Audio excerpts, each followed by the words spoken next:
351, I'm on scene. I'll be assuming Caroline Street Command. I got a 2.5-story wood occupied multiple dwelling. I got heavy fire from the second floor, Charlie side. I have an exposure on the Delta side. We have one line stretch not in operation yet. Primary searches are underway. Status of the fire is doubtful. One passing command. I'm on the first line. Service speed advised. We're on scene.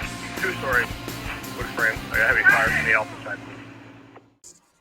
Welcome back, fans of the Volley Chief. I apologize for missing last week. I was attending a class, actually. I'm in the middle of a grueling schedule of rescue training programs. So I just finished rope technician, moving on now to confined space. Then we have trench building collapse. So it's taking up a lot of my spare time. And obviously, we're all hitting that summer buzz. So it's uncovering the pool. Get ready. But today is our second episode of Freelancing. I've only done one of these before, Freelancing. No guests, just me rambling on. Everyone's favorite thing to do, listen to me ramble on. So I thought today I'd talk two topics. Topic number one is a question I get. I'd probably say one of the most frequently asked questions about the Volley Chief. And that is going to be, we're going to talk command boards, which boards, which systems you use, and different command technologies that are out there. And the second part of our conversation we're going to have today, real quick, is we're going to talk about drones. And it's kind of one of the things that I attempted right at the end of my term was to start a drone program. And I would say it literally never got off the ground, no pun intended, but we laid the framework if anybody wants to come along and pick it up. So sit back, buckle up, be prepared, check your carabiners. We're about to go over the side. And again, so one of the most common questions I get from people are, which command board do I recommend? And like anything nowadays, you quick internet search, quick Google search, you're going to find, that there's probably 100 products out there. And I don't have an answer for that question. And it always kind of, people would look at me weird because it's very situation dependent. There's a lot of things that go into it. So right off the bat, the biggest factor in choosing your command board is going to be budget. I mentioned earlier a couple times that when I realized I was becoming an assistant chief, I went to Staples.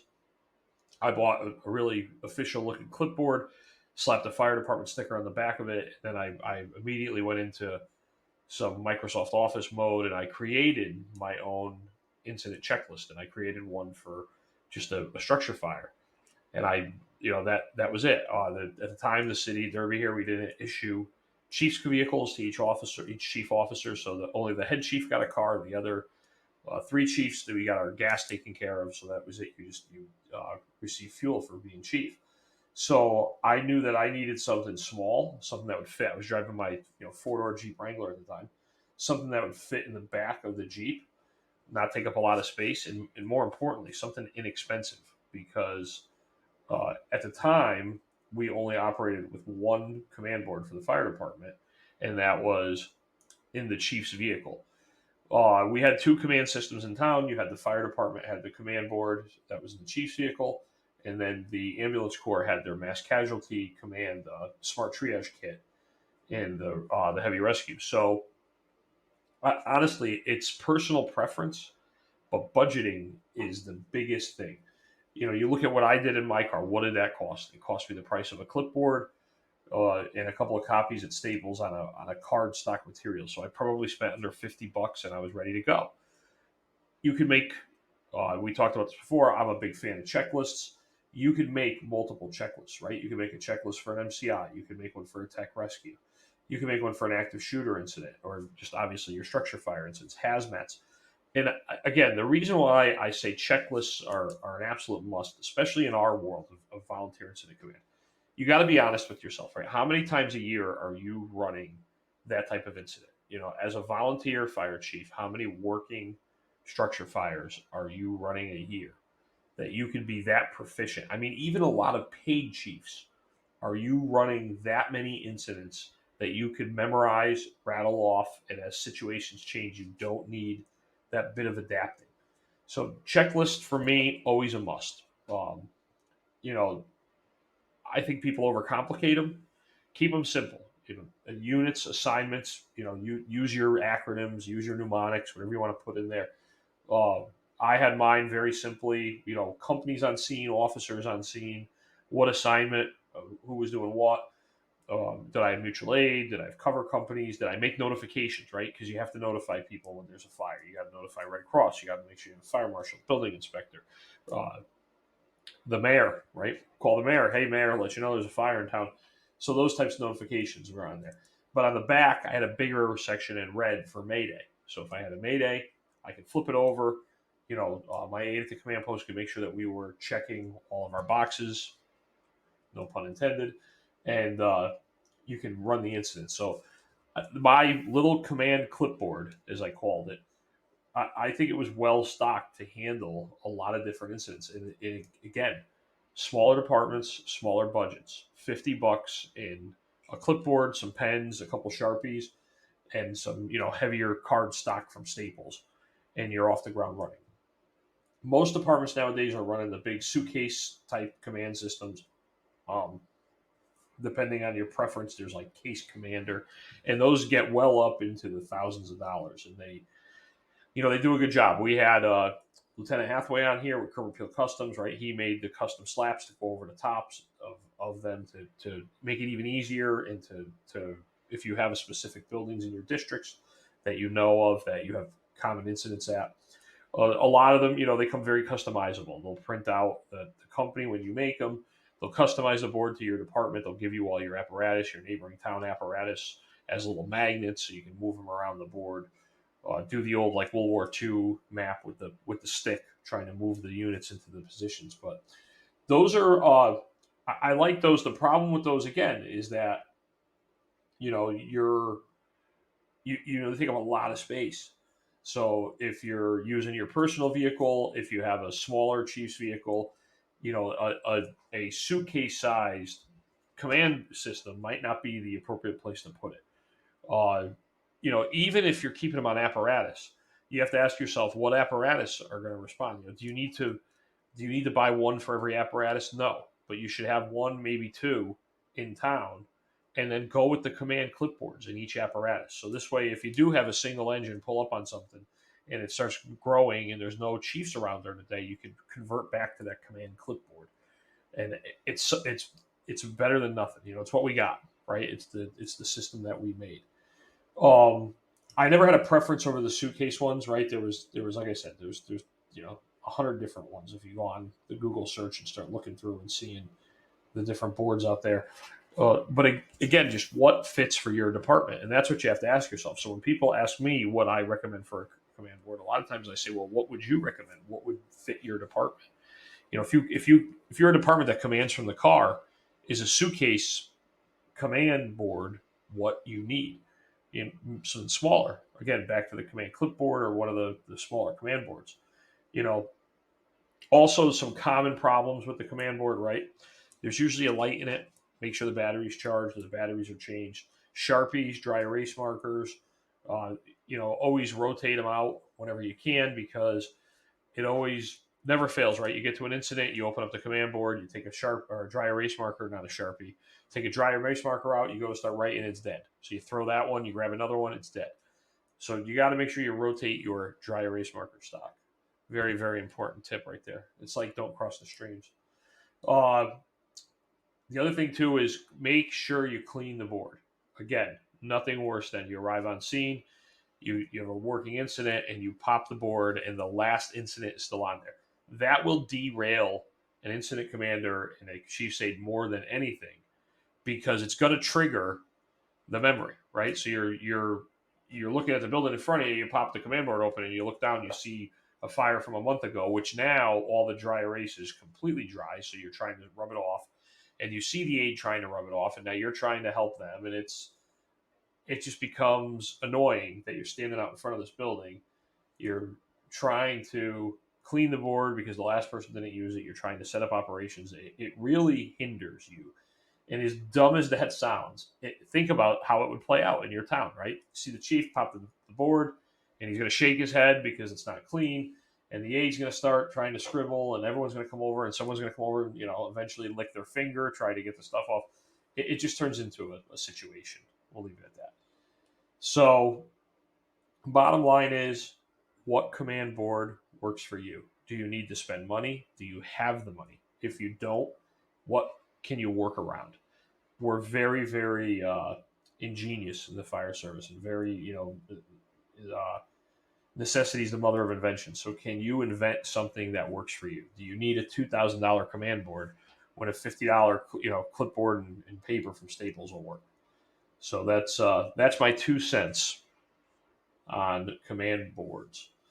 Next topic is drones. So I'm going to be talking, obviously, where we were. We were, and they're an amazing asset at the command post. The military uses the term force multiplier. It's making its way into the fire service. It's kind of, and they're a force multiplier. When you can get that airborne asset up, and you could actually get a better shot of the scene, or that bird's eye view, you'll learn things. The first incident I was at where we deployed a drone in a very large mill fire in downtown Shelton, and there was somebody in the crowd actually with the drone, and they said, "Hey, do you guys want to see what I can see?" And we were like, "Yeah, like we'll take a look." And it was pretty amazing because when you're standing at ground level looking up at a 5-6 story brick building, and the building's almost totally involved, and then you can see the back of it, and you realize, wow, there's still a lot of building left to burn, or there's still a lot of building on fire. It gives you a great perspective. So I'm a fan of everybody having drones, and a drone program. Uh, Obviously, pros and cons. The biggest con is the regulation, the licensing, and the cost. Right, cost is always something. Fortunately, drones are getting cheaper, but there's some options in talking about a couple of those things. Now, obviously, any of your pilots need to be certified. They need to have their 107 license, their drone license from the FAA. And that's an online course you can take. There's plenty of study guides, plenty of things that you could go do, and you go take your test, become a licensed drone pilot. You have to have a established set of SOPs. Fortunately, nowadays, writing a new SOP is not hard. Just do what we do in the fire service every day. You Google, volunteer fire department drone SOPs, and you steal it from someone else and just swap out the logo on the page. But that's a great way to get started. It's a great way to look at things. Look around. In Connecticut, we have the CT Mutts, which is a volunteer group of municipal aerial vehicle users. And we have some pretty good people on it. There's some good wealth of knowledge. They meet monthly, and they go over, drone things. One of the best ways to form a drone team is to make it as a regional approach.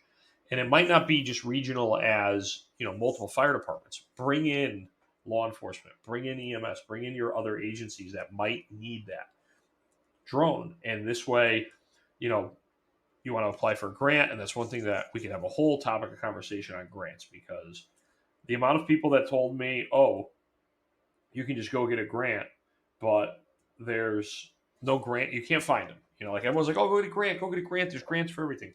Where do you find them? That's what I always say. Where you Google grants, and you have to. The requirements are stringent. They're by state. They're by this. They're by that. So grants are difficult to get. But if you break it down into smaller pieces, it makes it much, much more palatable for the department. The other thing too that I feel that a lot of people think is when they think they need a drone, right? Like they need a transformer. They need something that's gonna, fly in, make a rescue, kill a Decepticon, fight, a TIE fighter, and then fly away to save the day. And it leads a lot of departments to buy something that's way, way more than they need. And again, when dollars are what we're talking here, what would you rather crash? A really, really good $15,000 drone, or a okay $1,000 drone that you can get 5 of them. So if you crash one, you have a backup. Or if you buy a $15,000 one and you crash it, everyone's going to be mad. Everyone's going to say it was a waste of money. And you've got to realize we're an emergency service. You're going to crash a drone. You're going to try to fly it too close to something. You're going to try to fly it under something. You're going to try to fly it through something. You are going to crash it. So by my thought process was always, by being prepared to, mentally accepting the fact that you're losing one of these, and that, and obviously I'm not saying you're going to be reckless with the drone, but accidents happen. And the amount of finite flying that a lot of departments have, or a lot of departments do. Again, it's an emergency scene. You're going to get this drone up, but it's a great asset. But just understand and be prepared that a lot of times one of them's coming down. So again, do you need that $15,000 transformer? Are you looking for Optimus Prime when something else will do? And that's what I've always explained to a lot of people is it may not.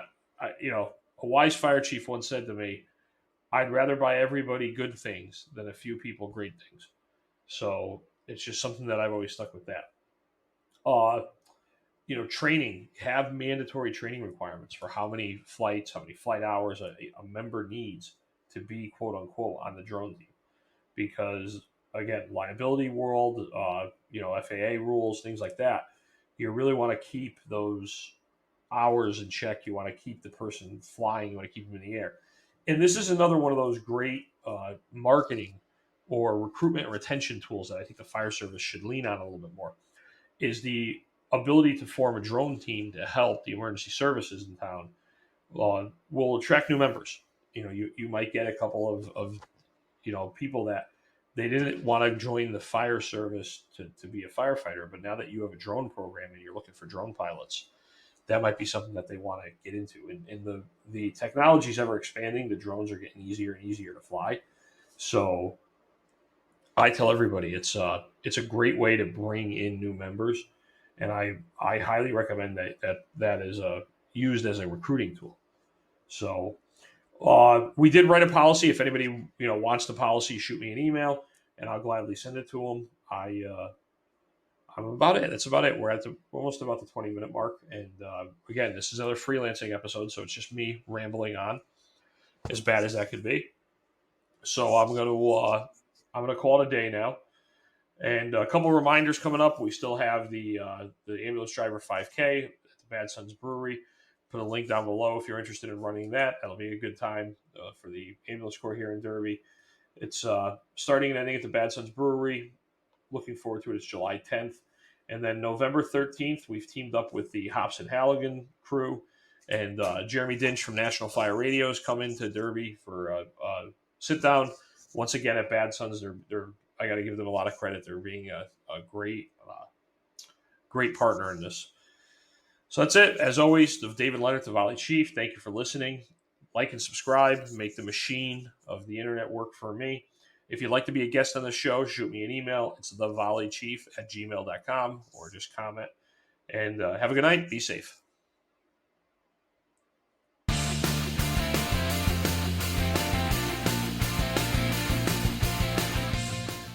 FD1's back in service. Commands terminated.